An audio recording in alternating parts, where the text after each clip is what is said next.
Hello everyone. Welcome back. My name is Noelle D and I am a medically retired United States Marine. I'm just on here trying to share my hobbies with you guys, and I wanted today to share all of the books that I acquired in 2024.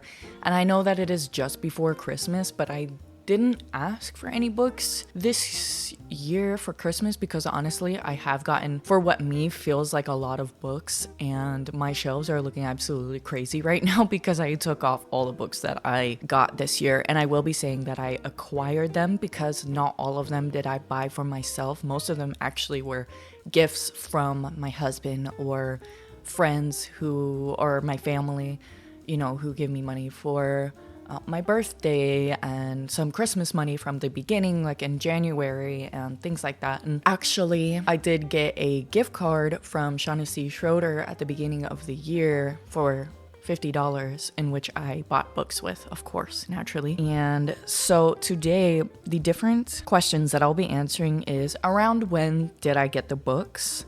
How did I acquire them? Have I read them? And how many total books did I get? Did I get any ebooks? And what was last year's physical TBR versus this year's physical TBR? I feel like these are all important questions to answer within the scope of making this type of video. And I do want to be very transparent with everything. I know that books are not cheap by any means, and I know that throughout centuries,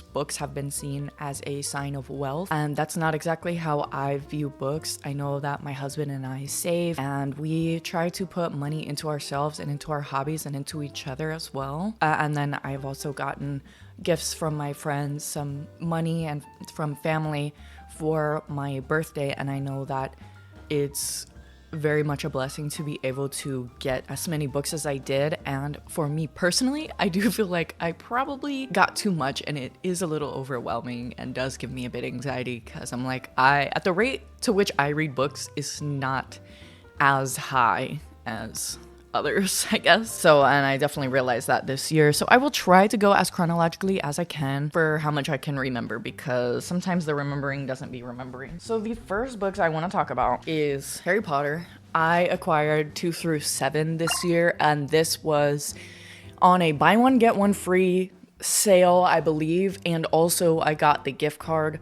from Shaughnessy and also had points on my Barnes & Noble account. So this was very cheap relatively for me because I basically got all these books for free, which was very nice, very much a blessing. Like I said, I mean, this is literally 6 books, like already adding so much to the physical TBR. And I got these in January. I read 2 through 4.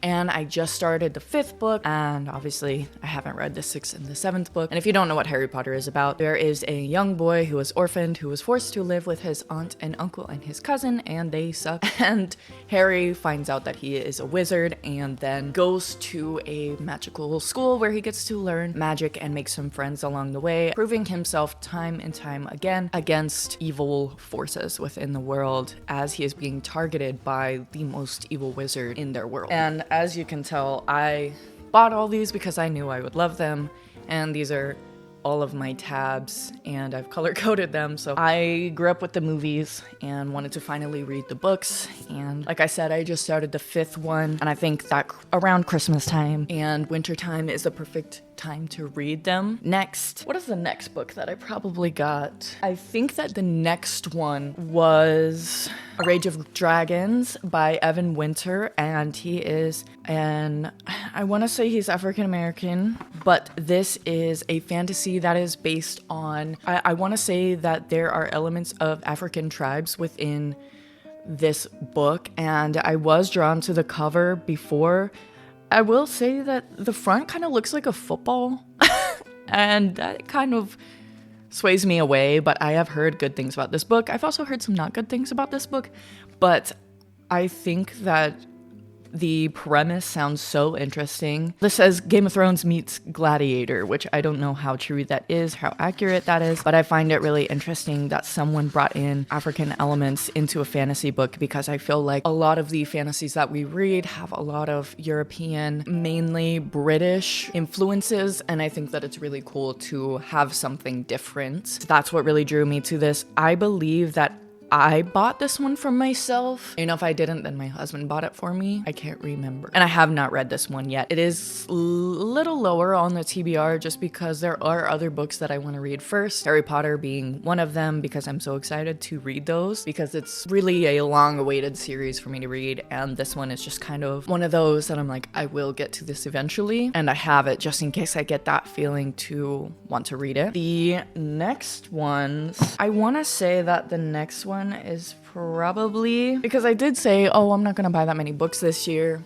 but sometimes things happen, and my husband and I got The Blade itself, and we both want to read this book a lot, and so it's kind of a one book for the both of us sort of thing. And we started reading this together and then immediately stopped because, I don't know, we didn't have much time to sit down and read together. But I am very excited for this. It's Joe Abercrombie. This is a grimdark fantasy. I haven't read it yet, and I do want to say that my husband bought this for me, and it's mainly a character study in a grueling world where a lot of hope is lost, so hence the term grimdark. You're following characters who would be more so seen as villains in any other story, but in this they are the main characters, and it's a big character study on just the things that they go through. And although you are going through bigger scopes of things, the focus is within the people within the story and their stories and how they do their day-to-day. So I'm very interested in that. I love Robin Hobb, and she's a big character first person, and Joe Abercrombie is as well. I've watched a lot of interviews from him, and he seems like a pretty cool guy. So I'm very interested to read his books, and they're well loved within the fantasy community. Of course, I think it'll be really nice to have something kind of different in the way that Liza Laclamora is different and a bit more grim, and also not exactly heroes that you follow. So I think that that's really interesting, and I am really looking forward to this one. The next one I want to say might have been The Chronicles of Narnia by C.S. Lewis. C.S. Lewis was a Christian, and as am I. I think that that's what obviously draws me to this, and that this is a children's story. I remember watching the movies from when I was young, and how they have not aged very well. They're not great, but I think Portal Fantasy is really cool, and I've heard that these are really good, and I think that if I read them now, it would be great for me to know what is in the story so that I could read this to my kids one day. It's funny because I know that C.S. Lewis and Tolkien were friends, and that Tolkien didn't like his work because the allegories to Christianity was too strong in Tolkien's opinion. So I'm really interested to see how this all goes, what kind of fantasy it is. Is it more whimsical, more fairy tale-esque? You know, what kind of world does C.S. Lewis build? Probably got this towards the middle of the year. I want to say that I got it pre-September. Like all of these books I got pre-September, which is a big deal for me because that's when I moved across America. So yeah, I think that's around when I got this one. And the same for the next book, which would be A Game of Thrones by George R.R. Martin, which I never thought I would read because of the reputation of the show and how there is a lot of graphic, intimate moments within the show, and that is definitely not down my lane of something that I would say that I'm interested or look for in my stories. It's kind of something that I try to avoid, but I just heard so many good things about this series,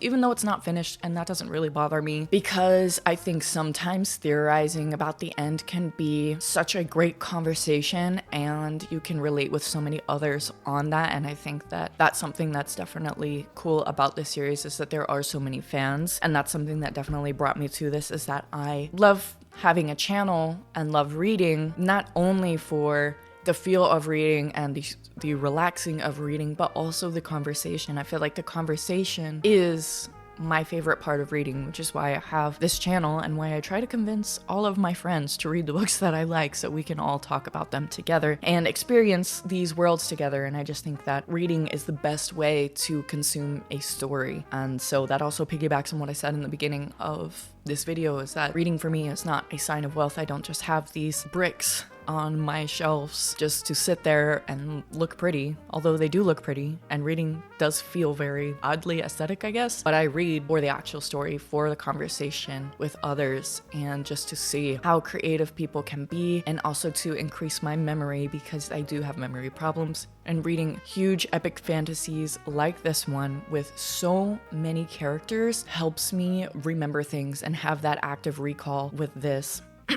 So I want to say that I also got this pre-September, maybe right around September, that I did buy this one for myself, and I did read this one. And I did really like it. I think it was like a 4.5 or a 4.75. Some of the things in the story just felt kind of irredeemable for me when it comes to the narrator being George R. R. Martin, basically having certain things to say about women who are underage, and it did make me very uncomfortable, and so certain things in this book did make me uncomfortable. However, those were very small parts of the book, and the rest of the book was just really amazing. A really great story, really great character work, really great world building and everything like that. So, long conversation about George R. R. Martin, but I feel like it is warranted. So, the next ones, oh gosh, I want to say that the rest of these were, well, these ones were for my birthday, and that would be, I got my first volumes of One Piece, and I did read one of them. I read 16 through 18. I have read volume 19, and I'm on volume 20. I love One Piece, and I know I haven't talked about all of what these books are about, but One Piece is about Luffy who eats a devil fruit and it takes away his ability to swim, but gives him other abilities like to stretch like rubber. You follow him and his found family and his journey to becoming the king of pirates, the best pirate that there ever was or ever will be. That is his goal, and we are following him through that. And it is very endearing, and I think that although it is a shonen manga, I think that it is so entertaining and that it has lessons for any age, and it can absolutely be enjoyed by any age and any type of person, male, female, whatever, it doesn't matter. I think that anyone can find things to enjoy in the series. And that's basically all I have to say about that. My husband bought these for my birthday, which was really nice of him. And then he also bought this for me for my birthday, which is Valor. I read the first book by John Gwynne, and these books are about a giant war, the God War, giants and men fighting, and you're following specific characters throughout this. It is already heartbreaking in the first book, and you are following a couple main characters. There's this good versus evil. You think you know who's good, you think you know who's bad, and then you go throughout the story and you find out things get a little bit flipped on their head. And I definitely really liked the first book. It was a 4.75 for me, and this is the second in the series. I haven't read it yet, but my husband did get it for me for my birthday, and I am looking forward to reading this. I think that it's probably second on the list of books that I'm going to read. Next, another birthday type, well, actually, I don't remember if I got this for my birthday or if I got this for myself just because I saw it at Walmart, but I got Sailor Moon because one of my besties absolutely loves Sailor Moon, and I really want to check it out. And I feel like it's something that I kind of missed out on in my childhood, is that I watched probably one Sailor Moon movie, and that was about the extent to my knowledge on Sailor Moon, and I forgot the word, but yeah, that's basically all I know about Sailor Moon. I don't really know much about it except she has powers, and it's like magical girl genre, and she has a cat that's also magical, and I have 4 cats and I love cats, and I think this is just cutesy and girly, and that it'll bring me those nice childhood type vibes and just kind of, I don't know, be in on the conversation for this as well, and just find something new and lighthearted and wholesome to enjoy. And I have not read it yet. Next was kind of birthday. I think the first one was birthday, and this is actually first. I'm going to start reading this book today. That is Clash of Kings by George R. R. Martin. Kind of already talked about these books, so I got Clash of Kings, and I think this is the only one that I kind of used birthday money for. And then I found some of the other books at some used stores. I think I got that one at a used bookstore, and then I found some of the other ones, and then I was missing one, and it was going to drive me crazy because I think I had 1, 2, 3, and 5, something like that, but I didn't have the 4th one, and I was like, okay, I'm gonna go crazy. So I just decided to go crazy, honestly, anyway, and buy the rest of the series that is currently out. And these are some thick chunky books. This is one of the ones that I got at a local store, and it was definitely priced a lot lower than the rest of them. It was $8. I think that this one, nope, that one was still expensive. So, and those books are definitely expensive. I think with how long these books have been out, they should not be as expensive as they are, but I digress on that point. Yeah, those ones, I want to say that part of it was birthday money, and then the other part of it was just me buying the rest of them. Then I got, also with birthday money from my friend, I got New Spring. Is that what this is? New Spring, the novel. The Wheel of Time, The Beginning by Robert Jordan. And this is the prequel novel. And tell me why. I only found out after I bought it that people suggest that you read this after the third book or after the 10th book in the series. And I was like, okay, so I can't start here, but this is the only Wheel of Time book that I have, so I have not read it because of that. I honestly don't know much about the Wheel of Time other than it is similar to Lord of the Rings at first and then kind of becomes its own story. So recently, though this is kind of getting out of my chronological order here, recently I did decide, and by recently, I mean like 2 days ago, I decided to buy this kind of special edition of The Eye of the World, which I found at a used bookstore. And it wasn't really on sale, but kind of, because it's hard to find this copy. At least it has been for me. And when I see resellers selling it on eBay, it is quite expensive. So I'm glad that I found this, and I actually ordered the first one with the birthday money that my friend had given me off of thrift books, but they didn't give me the dust jacket. And so I was like, okay, well, let me just look for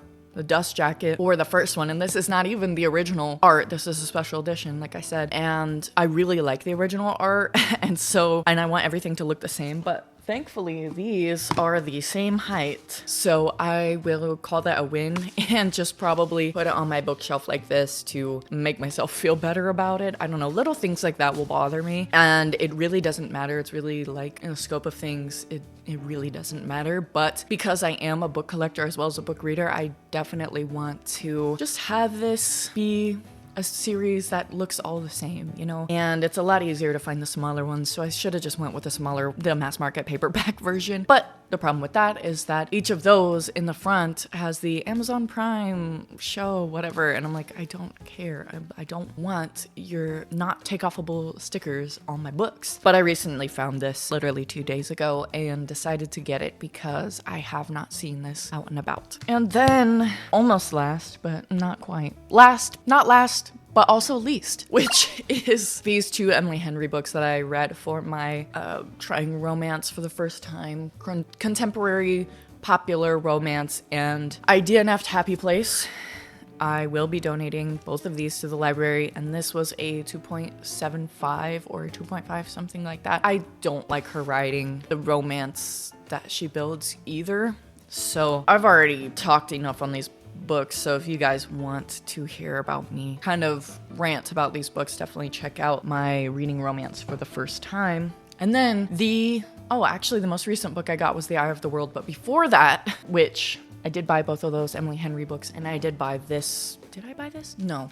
I think my husband bought this for me for my birthday as well, so I'm getting a little mixed up here, but I want to say he bought this for me for my birthday, and that is The Way of Kings by Brandon Sanderson. My friend and I just started reading this together, and we're going to take a little pause because she's going to read the first Game of Thrones novel, the first novel and A Song of Ice and Fire, and I'm going to read the second one, and we're gonna talk about it and, you know, have a good time. And then this one, I just wanted to take a pause on it because there are other books I want to read first. I do want to read John Gwynne first, and I want to read Joe Abercrombie first, and kind of get into this a little bit later because it is so long, and also because Brandon Sanderson doesn't have great prose, but he has great storytelling in all other aspects. It's just his prose that can really get to me sometimes in the repetitiveness, and the simplicity is honestly not a problem at all, especially for when he has the complex magic systems. To have a more attainable prose is not a problem. That is not what I'm bothered by. It's the repetitiveness, and now I'm repeating myself. But anyway, that's the only thing that really bothers me, and so I wanted to take a break on this and just kind of read some other things first and then jump into this, kind of get myself hyped up for this book as I'm reading other things, but read the things that I'm more drawn to first. But I absolutely still do want to read this book, otherwise I would not have bought it, especially, well, I wouldn't have had my husband buy it for me, because it is such a big book, which means it is more on the expensive side, of course. But you know, we always got to get them Barnes & Noble points. So that is basically it for today. Oh, no, actually I'm lying, because I wanted to talk about if I got any ebooks, which is a yes. Unfortunately, I did. I got The Fall by Ryan Cahill for free, so that was not the unfortunate part. The unfortunate part is Malice and A Game of Thrones. I bought those because the hold at the library was so long, and I do like reading in bed at night, and so I had bought both of those because I couldn't get them at the library, even though I already had them physically, and I don't like to do that, but I did end up doing it this time around. And then I did want to talk about last year's physical TBR versus now, and I want to say I had 11 to 13 books on my physical TBR last year, and this year I have 28 books on my physical TBR, and that does honestly give me anxiety because I don't necessarily read very fast because I do have other things in my life and other hobbies that I do enjoy, and reading is just one of those. It's one of my main hobbies. However, I just don't always find the time to read as I should, quote unquote, I guess. But yeah, let me know what your physical TBR is looking like. How many books did you get this year? Did you not get any books this year? Because you know what?